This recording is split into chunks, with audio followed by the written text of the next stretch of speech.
In this series, and exclusive to this channel, you will hear a word-for-word account of what the jury were told after hearing 9 months of evidence during Lucy Letby's original trial.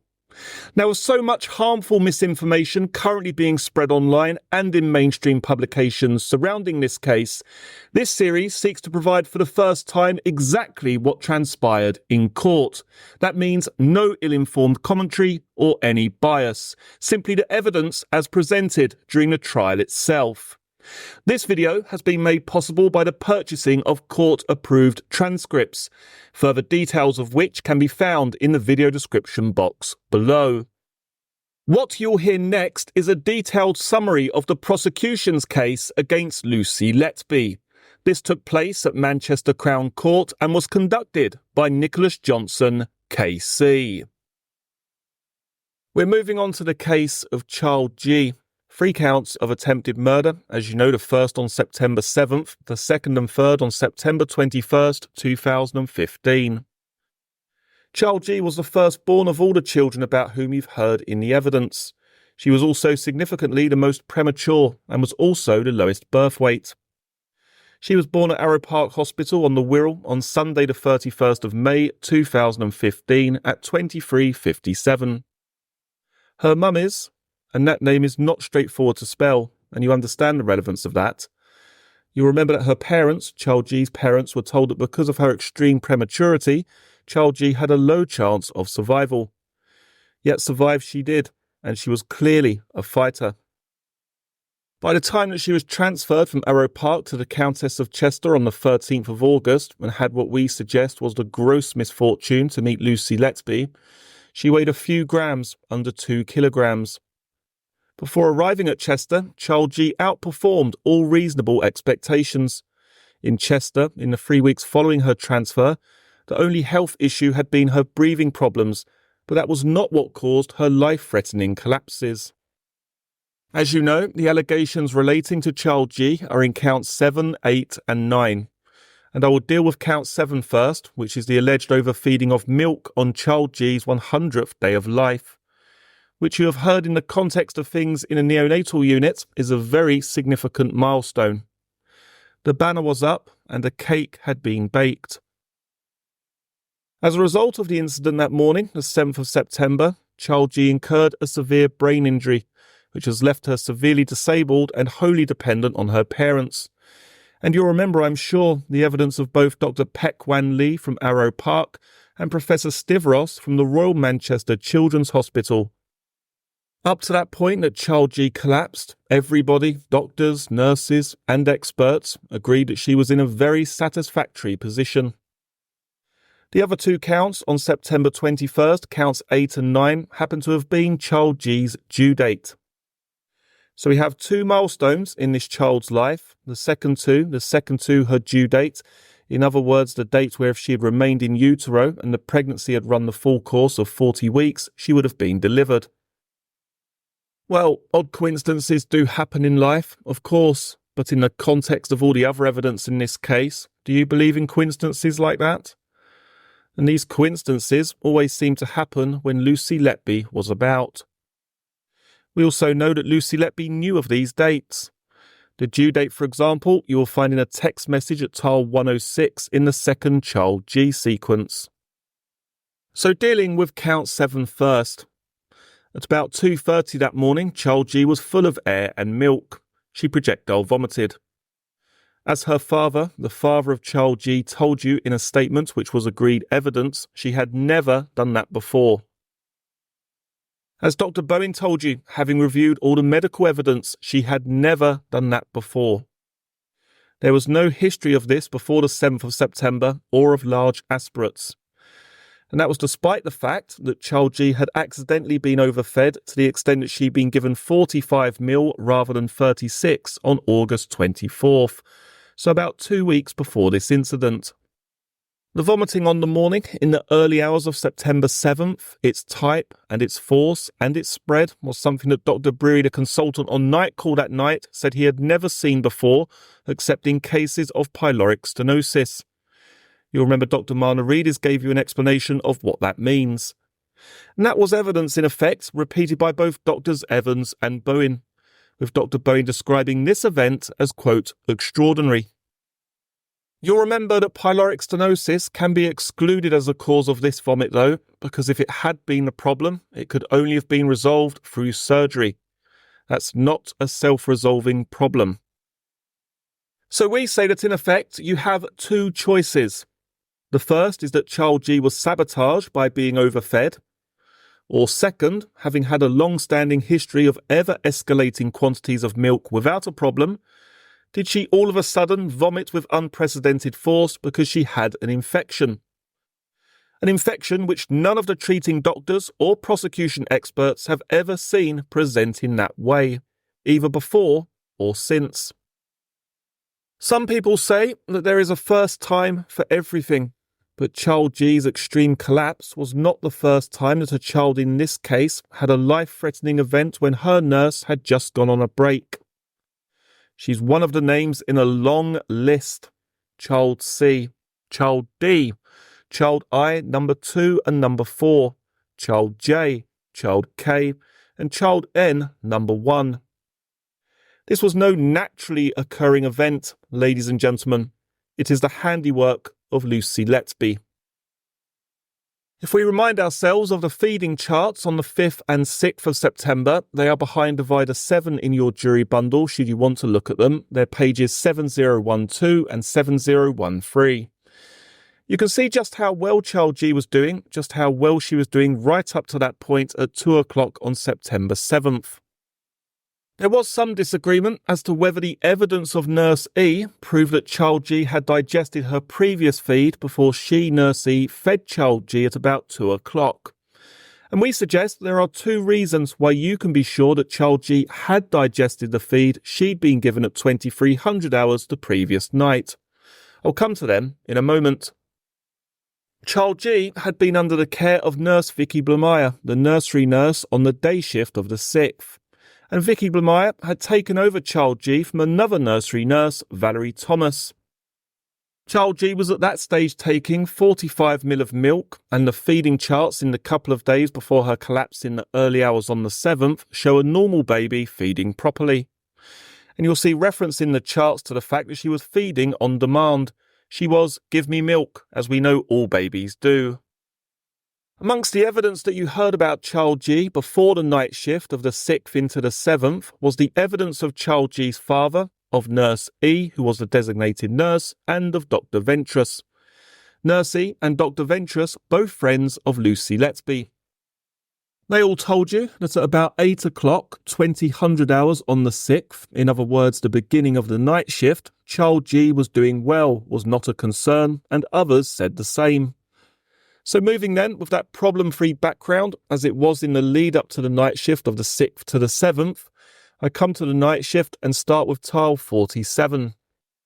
This is the handover. It shows the distribution of the babies and the nursing staff on the shift.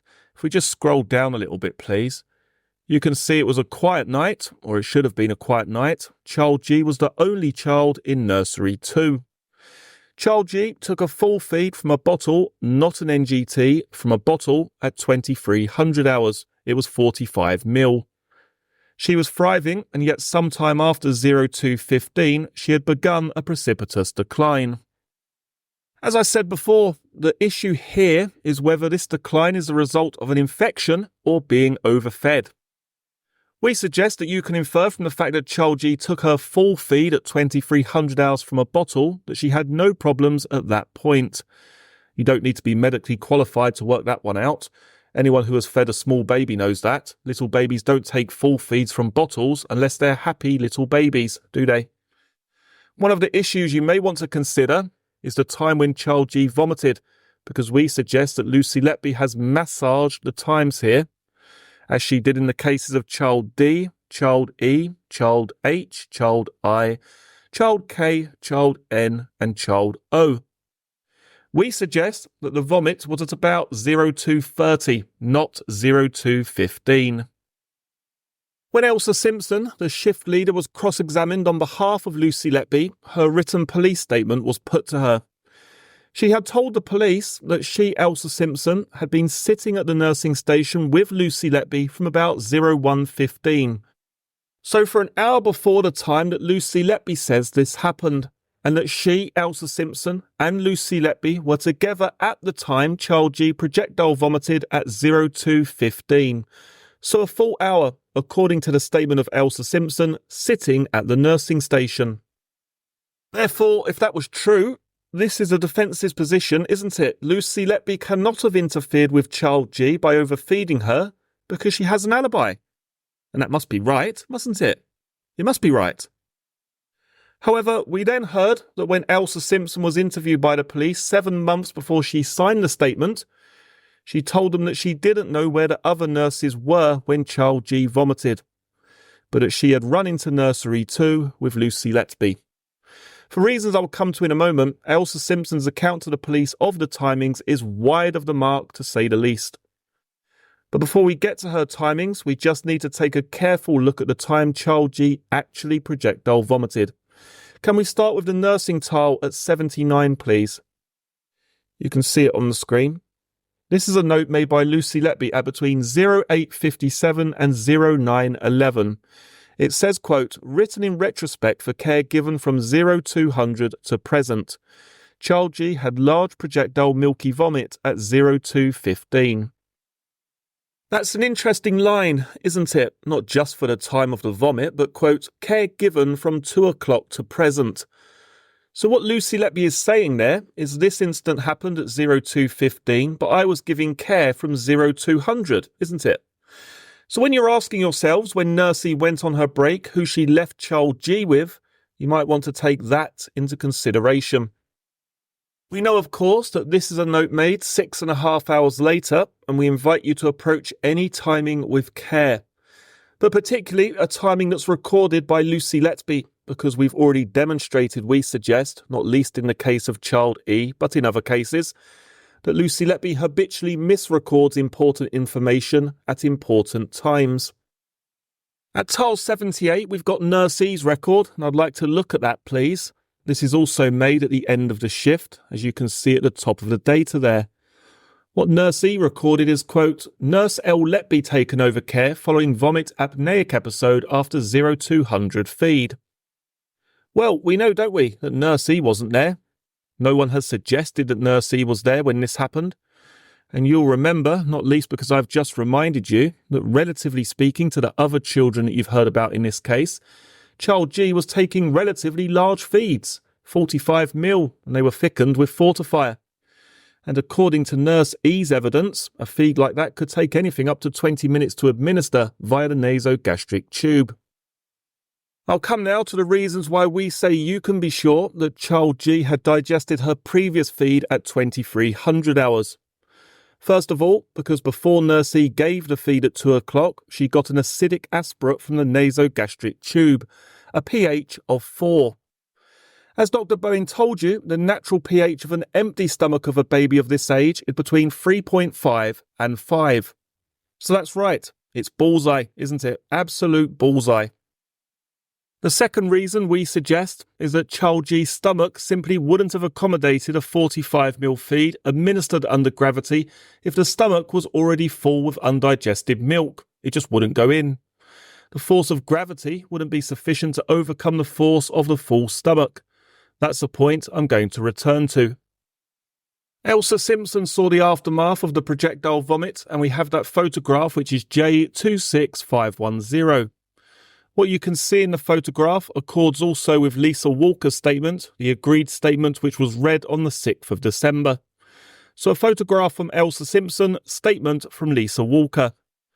What Lisa Walker said was that Elsa Simpson and Lucy Letby were clearing up the vomit around child G's cot, and Lucy Letby told her, Lisa Walker, that vomit was everywhere around the cot. So going back to the timing of this, Elsa Simpson initially said that when child G vomited, she, Elsa Simpson, was sitting at the nurse's station with Lucy Letby. But we know that that doesn't correspond with the records in a neonatal review. If we look at page 3 of 7 of the first neonatal review for child G, please, it's line 41. What we can see there is that Elsa Simpson, line 41, fed the child AC in nursery 1 at 0220. You saw the child AC's feeding chart during the evidence. If you want to make a note of it, it's J29015. AC was demanding food, and you don't keep little babies waiting. So the feed was given at 0220. The milk would have taken time to warm before being given. 7 minutes was the estimate put on that by Elsa Simpson when she gave evidence. At tile 66 of the sequence, you can see that Elsa Simpson was co-signing for administering medication to child G at 0142, put into the computer at 0146. Elsa Simpson also assisted with medication for another child, DB, at 0213, and that's in the neonatal review at J29020. We don't unfortunately know which room DB was in, but all that material shows us around this time Elsa Simpson was busy. She wasn't just sitting at the nursing station with Lucy Letby. So that proves that she simply cannot be accurate with her alibi for Lucy Letby. And the most important point is she was feeding AC in a different nursery at 0220. And given the time she had to warm up the bottle for, that excludes it, we suggest, so you can be sure that Elsa Simpson is wrong about the times.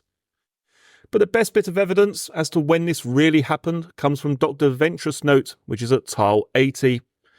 Quote, called to review child G urgently at 0235. Had very large projectile vomit reaching chair, next to cot and canopy. I'm not going to read all that out as you've seen it before, and you can read it again at your leisure. This was an urgent call. Doctors don't wait 20 minutes to answer an urgent call, do they? We know it was urgent because child G suffered a catastrophic brain injury. Dr Ventress was there within a very short period of time, and that coincides with the agreed statement of Lisa Walker, which was read to you on December 6th. Lisa Walker said Dr Ventress arrived within minutes. So we suggest that Dr Ventress' note is the reliable evidence on which you can and should act. It was made at the time, not later like the nursing notes, and the vomit therefore occurred at the time Elsa Simpson was feeding the child AC in nursery 1. The clouds are clearing, aren't they? So the alibi is given by a person who at the time of the vomit was in nursery 1 feeding a different child. Elsa Simpson distracted in nursery 1. Best mate nurse E gone on a break. Perfect time to sabotage child G. And it follows, doesn't it? If we're right about that, Lucy Letby has deliberately misrepresented the time of the vomit in the nursing notes. You'll remember the case of child E, deliberate misrepresentation of the time that the mother of child E and F arrived. We'll come to more examples. Why? Why, as a nurse, do you deliberately misrepresent the time that a child suffered a catastrophic brain injury? Well, I shall give you the answer. The earlier it was, the closer it was to the time that nurse E fed child G. Therefore, the more likely it was that people would mistakenly think that the planned feed was the reason for the vomit. Associated with that point, ladies and gentlemen, the longer the gap between the feed and the vomit, in other words, the later the vomit, the less likely it would be that the feed could be the reason for the vomit. And third, if the vomit was when Lucy Letby recorded it, it was more likely that Lucy Letby would be covered by the notes in the records for other patients, something we've seen her manufacturing in other cases. As an example, HS on the final time child I collapsed. It would also take the vomit back from the time that other people were engaged with their children. In other words, it would look in the records as if the vomit had happened at a time when other people were around to see what was going on, rather than being distracted. So this is highly manipulative, isn't it? When Dr Ventress returned to child G after the projectile vomit, child G's abdomen was, quote, discoloured purple and distended, and that was after the vomit. If we look at Dr Ventress' notes again at tile 80, please, what we see amongst other things, once the full feed had been aspirated, quote, large watery stool passed, after which abdo appeared slightly better. So this is literally the physical aftermath of pumping a child with liquid, isn't it? It comes out the other end and the abdomen looks a bit better. That wasn't the state child G was in when she was fed by nurse E, was it? Child G had been fine when nurse E had fed her over a period of anything up to 20 minutes, about 30 minutes earlier. What could have happened? If child G was so ill, do you think she would have taken that full 45ml feed in her sleep? The truth is that after the feed, someone inflated child G with milk and air. The evidence of that is the projectile vomit, and having projectile vomited, the fact that child G, despite the projectile vomit, was still distended. This is not a case of an accidental overfeed, is it, ladies and gentlemen? And other than for a short time in cross-examination before she retracted the suggestion, even Lucy Letby agrees that this isn't an accidental overfeed.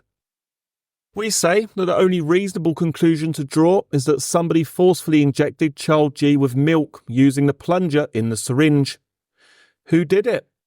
Or who pushed it in, to use the phrase that I think was first used by Lucy Letby in cross-examination?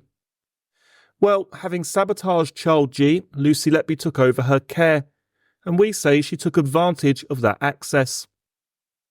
Dr Ventress' note at tile 84 relates to the doctor's attendance on child G when she desaturated a short time later at 03:15. So poorly was child G at that stage that Dr Ventress was actually called out of theatre, and she decided to intubate child G, and because of perceived problems with child G's abdomen, CPAP was not the preferred option. And as she intubated child G, Dr Ventress noted, even if you don't remember, you know, don't you? Blood-stained fluid coming up from the trachea between the vocal cords. What had Lucy Letby done to child G? Later that morning, shortly after 6, child G was inflated with air again. At this stage, she had been on a ventilator since her earlier catastrophic collapse, and we know that if air is going into the lungs from a ventilator, then the ET tube is at a point where the air cannot inflate the stomach, because it's gone beyond the entrance point to the stomach. So that was not the cause. In this respect, Dr Brearey gave some interesting evidence on December 12th. When he was being asked about child G's desaturation whilst on the ventilator, Dr Brearey said this: "I can't explain that actually. It's unusual for babies to desaturate on a ventilator, particularly in view of the normal gas they'd had or child G had had prior to that. And the fact that Dr Ventress was getting chest movement when she was neopuffing the baby off the ventilator, it's perplexing, and I can't think of a natural cause why that would happen." It was suggested in cross-examination to Dr Ventress that the air in the stomach after 6 o'clock might have been the result of 5 minutes of using the mask to oxygenate her. But the mask was what had to be used because she desaturated, wasn't it? What had caused her to desaturate was the air in the stomach. When you consider this, ladies and gentlemen, we suggest you bear in mind Dr Ventress' evidence that she was getting good chest movement with the neopuff. That shows the air is going into the lungs, not the stomach, doesn't it? So that cannot be the explanation for child G's stomach being inflated later in the shift. Dr Brearey couldn't think of any natural process which would account for what happened. That is because the truth is, it was an unnatural process administered by the hand of Lucy Letby. Later in the morning, there was a blood clot on the ET tube. We know that the blood was there before child G had been intubated because Dr Ventress told us so. It was suggested to Dr Ventress that it wasn't unusual for some injury to be caused by intubation, and she agreed. But she also said that it wasn't there before. It wasn't there before she started the intubation process, and also the blood was coming up from below the cords, which is an area that is not reached or touched by the laryngoscope. So again, it can't be the explanation. A baby bleeding from somewhere in the esophagus or below. Child E, child N, child P, child C, swollen vocal cords, child H. It's the power of circumstantial evidence, isn't it? What caused the throat of an otherwise well baby to bleed in conjunction with unprecedented projectile vomiting? Well, there is only one sensible answer to that, isn't there? Lucy Letby. And it's a signature of many of her attacks on these children. It wasn't the clot on the tube that caused the later collapse that morning because the ventilator didn't alarm, and it would have done if it had been blocked by a clot. The capnograph was showing CO2 coming out, so there wasn't a blockage. So how did this problem originate? The only sensible explanation, even looking at this case on its own, is that it has to be the product of sabotage. All innocent coincidence? Or the hand of Lucy Letby? So we say somebody did something which caused child G to bleed below the vocal cords, just as somebody did something which caused her to vomit in a way not seen before or since, and it was not nurse E. When child G desaturated just after 6 a.m. on the 7th, a further 100 ml of air, or either air, which is what Dr Ventress said, or milk fluid, said Dr Brearey, was aspirated from her stomach. Whether it was air or fluid, where could it have come from? The only possible source is Lucy Letby. And it indicates her determination, doesn't it, to kill child G? A child who by that stage had already suffered a devastating brain injury. It's interesting, you may think, that Dr Evans' statement was that child G had been injected with at least 2 times 45 ml before she vomited at about 2:30. Almost exactly the same amount as was aspirated before she was re-intubated at about 6:10. So the two events have a parallel as well. And the splinting of the diaphragm can be the only sensible explanation for the fact that child G's sats were falling, despite the fact she'd been on a ventilator following her initial collapse. That was Dr Brearey's view.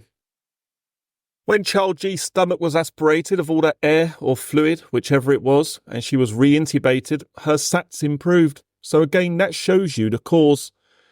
As the day progressed, her CRP level rose, but she didn't have any further issues with her stomach. Why not, if her infection was progressing? A good deal was made of the rising CRP because on behalf of Lucy Letby it was suggested that child G had vomited because of an infection, and the CRP was evidence of the infection. As Dr Bowen told us, on the 13th of December, the CRP level peaked in Arrow Park at 07:23 hours on September 9th. This is 53 hours after child G vomited. It was suggested repeatedly on behalf of Lucy Letby to the prosecution experts that CRP peaks between 24 and 48 hours after infection. Well, if that's right, that proves that child G didn't have an infection at the time she vomited, doesn't it? Because the CRP level peaked at 53 hours after the vomit. And that's ignoring all the other features that I've just explained.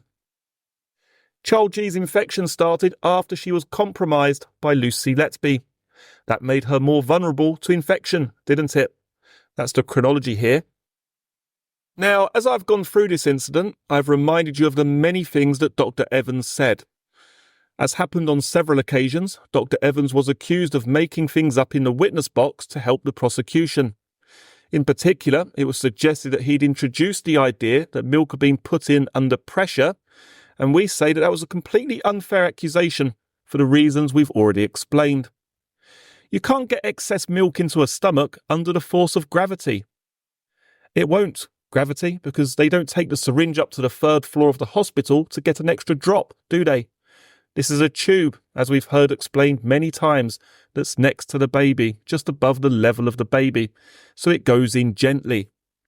And so if an expert is saying extra milk was put in, of necessity, it involves pushing it in, doesn't it? What Dr Evans had said, in terms in his report, was that it had been put down the NGT. And as he said, that can only be done, excessive milk, by the use of a syringe.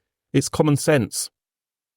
Dr Sandy Bowen told you that just prior to the collapse on the 7th, child G had been stable. She made the point I've just reminded you of, namely that in her opinion, because of the pH reading obtained by nurse E, it follows that child G's stomach was empty. And she said in terms that she discounted the possibility that there was undigested milk when child G was fed by nurse E.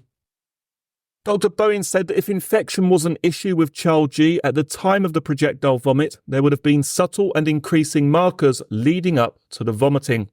There were none. Therefore, infection was not the issue. She disagreed with Lucy Letby's assertion in interview that child G must have swallowed air when she vomited. Do you remember that repeated several times, I think, by Lucy Letby in interview?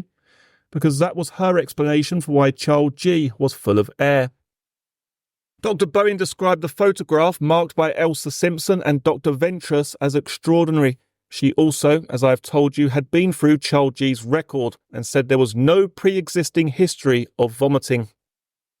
In cross-examination, Dr Bowen was taken through some of the life-threatening events that had befallen Child G in the first few days of her life at Arrow Park, and she made the point that Child G was extraordinarily premature, under 24 weeks. And what happened at Arrow Park was virtually par for the course for a child of that gestation. Concerning bloodstained secretions on the 14th of June 2015 at Arrow Park, Dr Bowen said that was attributable to the use of a suction catheter, and that's a wholly different situation to what had happened on September 7th, where the blood had been seen coming up from beneath the vocal cords in the absence of an ETT. Lucy Letby's interviews in relation to Child G support our case. We suggest that it was Lucy Letby who sabotaged her. She remembered that Nurse E was on a break, that Child G was in nursery 2. You'll find that at page 4. She said that Nurse E would not have left Child G if there'd been an issue with her. But at page 6, you'll find that Lucy Letby suggested the vomit had not left the cot.